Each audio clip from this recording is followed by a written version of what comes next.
મારું નામ ડોક્ટર ભૂપેન્દ્ર પટેલ છે. હું રાજકોટ મહાનગરપાલિકામાં વેટનરી ઓફિસર તરીકે નામદાર સુપ્રીમ કોર્ટે અગાઉ જે ચુકાદો આપ્યો હતો કે અલગ અલગ જે ઇન્સ્ટિટ્યૂટ છે, શાળા છે, કોલેજ છે, હોસ્ટેલ છે, રેલવે સ્ટેશન છે, સ્પોર્ટ્સ કોમ્પ્લેક્સ છે, હોસ્પિટલો છે, આવી જગ્યાએ જે રખડતા શ્વાનો હોય ત્યાંથી આપણે એને પકડવાના છે. એ આ જુદી જુદી ઇન્સ્ટિટ્યૂટમાં પોતાને ઇન્સ્ટિટ્યૂટ વાળાએ પોતાએ તકેદારી રાખવાની છે કે તેની કમ્પાઉન્ડ વોલ હોવી જોઈએ, સિક્યુરિટી ગેટ હોવો જોઈએ, સિક્યુરિટી હોવી જોઈએ, પ્રોપર વ્યવસ્થા જળવાઈ જવી જોઈએ, જેથી શ્વાન અવર જવર ઇન્સ્ટિટ્યૂટની અંદર ન થઈ શકે.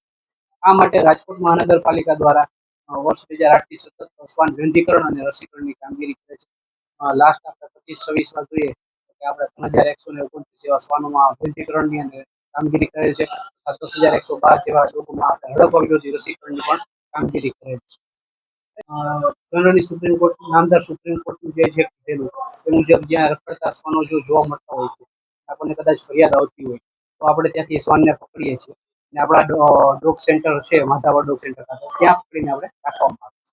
વર્ષ 25-26માં જોઈએ તો કે 3,129 શ્વાનોમાં રસીકરણ શ્વાન વંધ્યીકરણની કામગીરી કરે છે અને 10,112 જેવા ડોગમાં હડપ વિરોધી રસીકરણ અને આ માટે રાજકોટ મહાનગરપાલિકા દ્વારા લગભગ 1 કરોડથી પણ વધારે ખર્ચો થયો છે. અવારનવાર રખડતા શ્વાનો જે કરડવાના બનાવવાના આવે છે કે અવારનવાર શ્વાન કરડે છે, એ શ્વાનને આપણે ત્યાંથી ફરિયાદ સ્થળેથી આપણે પકડી લઈએ છીએ અને માથા પર આપણું જે ડોગ સેન્ટર છે ડોગ સેન્ટર રાખીએ છીએ.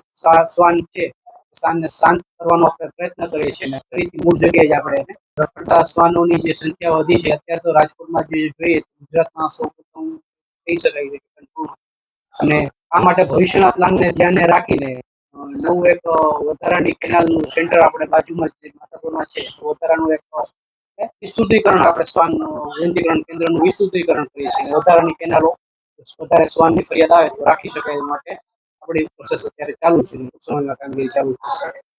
જનરલી પાલતુ પ્લાન માટે જોઈએ તો AWBI animal welfare board of India છે, જે ગવર્મેન્ટ ઓફ ઇન્ડિયાની એક છે, એનું એક ગાઈડલાઈન છે મુજબ એ લોકોએ પાલતુ પ્લાન રાખવાનું છે. આ માટે રાજકોટમાં અલગથી કોઈ પ્રકારનો કાયદા કે નીતિ રખડતા શ્વાનોના જો અવારનવાર કરડવાના બનાવ બનાવે છે તો લોકોને રાજકોટ મહાનગરપાલિકા છે ફરિયાદ કરી શકે તો અમને લેખિતમાં પણ ફરિયાદ કરી શકે. અમે એના આધારે અમે કરડતા શ્વાન છે ફરિયાદના આધારે અમે પકડીને ડોગ સેન્ટર ખાતે રાખીએ છીએ. ફરીથી મૂળ જગ્યાએ શાંત થઈ ફરીથી આપણે મૂળ જગ્યાએ પરત કરવાની